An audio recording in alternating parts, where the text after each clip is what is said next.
আমরা দেখেছি যে সরকার একটা সাজানো নাটকের মাধ্যমে 6 জন যে সমন্বয়ক তাদেরকে ডিবি কার্যালয়ে আটক রেখে তারা হচ্ছে আন্দোলন প্রত্যাহার করে নেওয়ার ঘোষণা দিয়েছে সেই 6 জন সমন্বয়ক। তো আমরা আমাদের জায়গা থেকে বলতে চাই, সাধারণ যে শিক্ষার্থীরা আমরা রয়েছি, আমরা তাদের এই আন্দোলনকে প্রত্যাহার করে নেওয়ার যে ঘোষণা সেটাকে আমরা প্রত্যাখ্যান করছি এবং আমরা আমাদের যে আন্দোলন, আমাদের 9 দফা দাবিকে সামনে রেখে আমরা চালিয়ে যাব এবং স্টুডেন্টকে যেভাবে বন্দুকের মুখে রেখে, বন্দুককে তাদের দিকে তাক করে রেখে তাদেরকে যেভাবে দমন পীড়ন করা হচ্ছে, তাদেরকে আটক করা হচ্ছে, সেই সবগুলোর বিরুদ্ধে আমরা কথা বলার জন্য আজকে এখানে দাঁড়িয়েছি এবং আমরা আমাদের 9 দফা দাবি পূরণ না হওয়া পর্যন্ত আমাদের যে কর্মসূচি সেটা চলমান রাখবো। হামলা করে এই আন্দোলন বন্ধ করা যাবে না, লাঠি গুলি টিয়ার গ্যাস, লাঠি গুলি টিয়ার গ্যাস।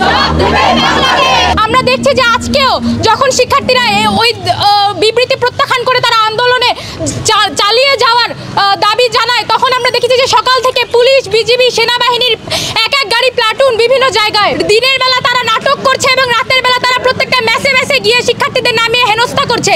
তারা মোড়ে মোড়ে দাঁড়িয়ে মোবাইল ফোন চেক করছে। এই অধিকার তাদেরকে কে দিয়েছে? তারা কি আমার ফোন চেক করতে পারে? আমার ফোন কি কোনো রাষ্ট্রীয় সম্পদ? তারা এটা চেক করতে পারে না, কিন্তু তারা মোড়ে মোড়ে দাঁড়িয়ে আমার ফোন চেক করছে, শিক্ষার্থীদেরকে হেনস্থা করছে, তাদেরকে গ্রেফতার করছে, আটক করছে। একজন এসএসসি শিক্ষার্থীও সেই গ্রেফতার এবং আটক থেকে মুক্তি পাচ্ছে না। আমরা এর তীব্র প্রতিবাদ জানাই এবং যে পর্যন্ত আমাদের 9 দফা আদায় না হচ্ছে সে পর্যন্ত আমরা রাজপথ ছাড়বো না।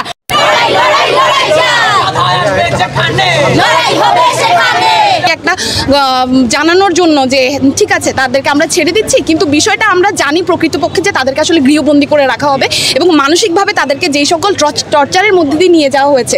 আমরা নাহিদ ইসলামের ছবি দেখেছি যে তাকে কি বিভৎসভাবে পেটানো হয়েছে এবং তাদেরকে রিমান্ডে নেওয়া হয়েছে বিভিন্ন সময়। তো সেই সকল জায়গা থেকে তারা সেই মানসিক অবস্থার মধ্যে দিয়ে তারা অনেক সেই যে স্টেবিলিটি রেখে তারা যে আন্দোলন চালাবে, তাদেরকে নানানভাবে হুমকি ধামকি দেওয়া হয়েছে, সেটা সাধারণ শিক্ষার্থীর জায়গা থেকে আমরা স্পষ্টভাবে বুঝতে পারছি। বাংলাদেশের যে আইনের ধারা রয়েছে সেখানে আটককৃত অবস্থায় যেই জবানবন্দি নেওয়া হয় সেটা আসলে যুক্তিযুক্ত হয় না এবং এক্সপেক্টেড না, কারণ তারা আসলে ফ্রিলি মুক্তভাবে তাদের মতামত জানাতে পারে না। তাদেরকে আটক করে বা তাদেরকে ভয়ভীতি দেখিয়ে তাদের জবানবন্দি আদায় করার সম্ভাবনা অনেক বেশি।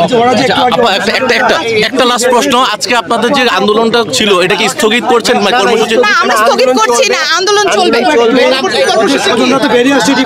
আমরা জানাবো পরবর্তী চলমান চলতেছে, সারা বাংলাদেশ সবাই জড়ো হচ্ছে, চলমান জানানো হবে আপনার প্রেস রিলিজের মাধ্যমে। সবাই সমান রাখ, এখন সবাই সমান রাখ।